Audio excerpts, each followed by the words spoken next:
Previously on board. Keep him holding on because he called us, and we thank him for that as well. Just saw the phone ringing, answered it, and it's none other than Kevin Anderson, South African tennis star. Who's are you still at Wimbledon? Or are you still there, or have you moved on to your next assignment, Kev? Yeah, we actually left on Monday, headed back to the States. We actually just moved into a new place in Delaware Beach. So after a few years traveling, we actually have a place to sort of call home a little bit when we're not on the road traveling. Yeah. So is this your first full-time residence that you bought overseas? It is, yeah, it is. Wow. I was staying, so it's really exciting. We've been really busy these last 2 days, battling, just getting everything together, setting everything up. So as a first-time homeowner, I'm sure it's definitely you learn a few things on the way. Yeah. It's cool, Kevin. You're actually the first person to call into the show. Very kind of you. Thank you, Kev. Thank you for that. We appreciate it. Daryl Impey might do that a little later on today as well. But I suppose you've now moved in with about 350,000 South African golfers who I think all live around that part of the world as well. Yeah, there's definitely there's a lot of golfers and tennis players around. So I feel able to get in some golf around goes on. The weather's really nice. Most of it gets really hot in the summers, but I think that's what attracts a lot of people here. Yeah. I just want to ask, maybe the weather's the one thing it's got to do with it, because my dad used to live in Claremont, Florida, and the weather there is just ideal all year round, basically. But why is it that tennis and golf guys tend to want to stay in that part of the world? Is it weather, but also logistically, it's sort of easier to get across to Europe and wherever you have to travel? Yeah, I think there's probably a couple of reasons. Definitely the weather. It just makes for outdoor training quite easy and accessible. It's quite a bit of space. There's great facilities, which I think built up over time. It's quite accessible, especially to Europe. And then probably a big reason for me to risk, it doesn't have any income tax. So I think that's why a few people... that is the reason, Mr. Anderson. It's definitely better than the 7% over in Illinois. So I guess that definitely must be a factor. So are you not missing out 45? What is it, 45, 50, 55%? Yeah, somewhere around there. Kevin? Sorry. I lost you there for a second. No, I said you're not missing our 45, 50, 50%, 55% tax here at all. No, it's definitely out there as well. So, there's a few places. Texas is another place where especially tennis players, a lot of people are heading there as well. Yeah, a lot of our golfers there, David Frost, a few of those guys have been there for a long, long time. At least our petrol's cheap. Yeah, well, not. Yeah, relatively. All right, so Wimbledon for you. Listen, what is it? What can we do? What is it about Thomas Berdych that you he keeps coming up against you just about every second tournament you play? I know, yeah. Obviously, it's just luck of the draw, but it has definitely come across him quite a few times, and just definitely had a tricky time playing him. I felt I think in the last bunch of times I've played him, I've definitely given myself some good opportunities and good chances to maybe sort of inch further ahead and get closer to beating him. Just haven't been able to do so. Looking back at my Wimbledon match with him, winning the first set, having a good look in the beginning of the second to go up a break of serve, and so then got up the wayside a bit and then serving for the set in the fourth set. So just little things like that. I felt I'm getting myself into good spots, which I guess is a good thing, but it's definitely frustrating when you sort of fall short of those vital opportunities. So it's it's always disappointing losing to somebody, maybe the same person, and obviously a few times in a row. It doesn't mean anybody else who I've struggled with that much playing against. But at the same time, I often come ahead. A lot of our matches have been pretty important matches at Grand Slams and Masters Series. So whether it was him or somebody else, it was also just always disappointing being out the tournament as well. Sorry, son. No, you go, Darren. I was going to say, I'm pulling that you definitely get Thomas Berdych sometime very soon, because I wanted to see that game when you do beat him, and I think it is coming, because the game, and just over the last year since we've chatted to you a couple of times, you must be happy about where your game's going, though, because you're going the right way up the rankings, and and your game is just getting better and better. Yeah, and it's something I've worked hard on over a long period of time. I've always just been looking to improve. I feel like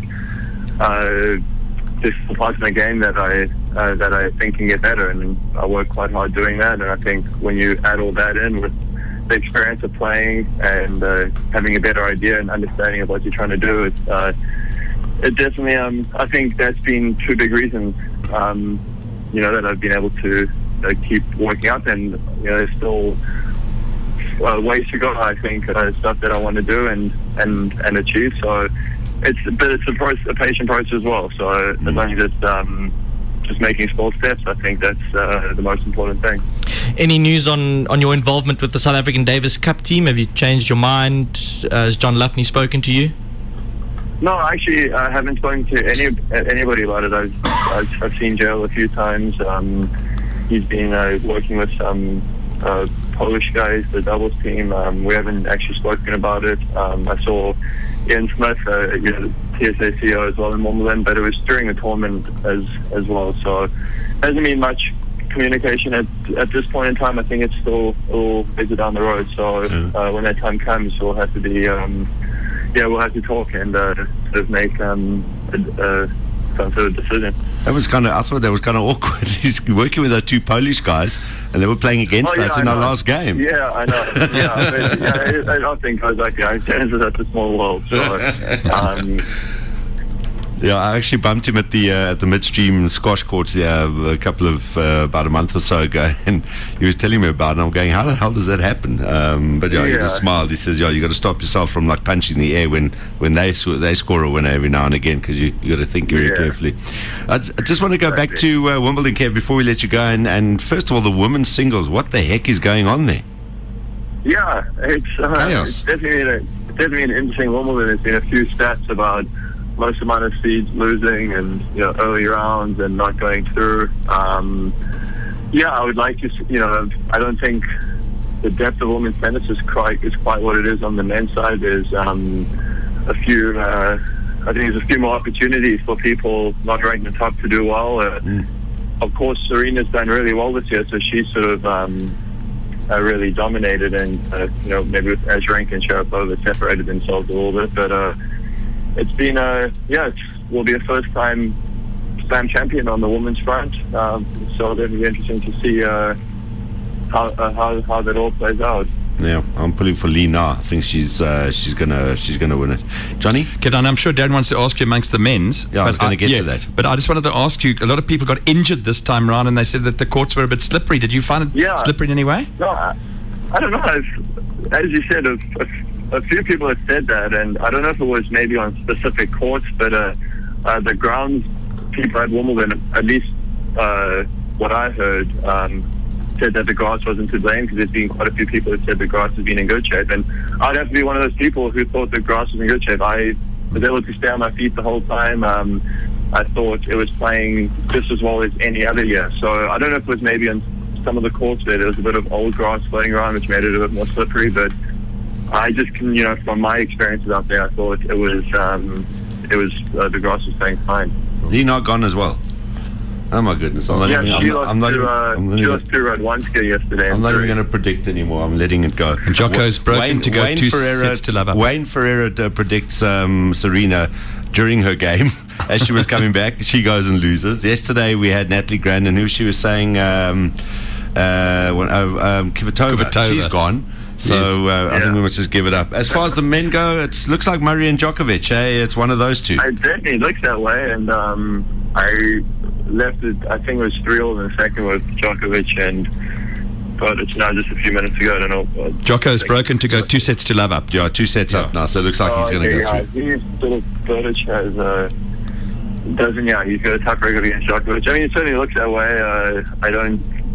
I definitely see on Djokovic's side getting through to the finals, and you have to say Murray's the favourite. I think anyone who could maybe trouble him is Janovic, but he would really have to play lights out and play the match of his life. I think at this stage, I know he beat him at Paris last year, but sort of early on, I think, and he wasn't.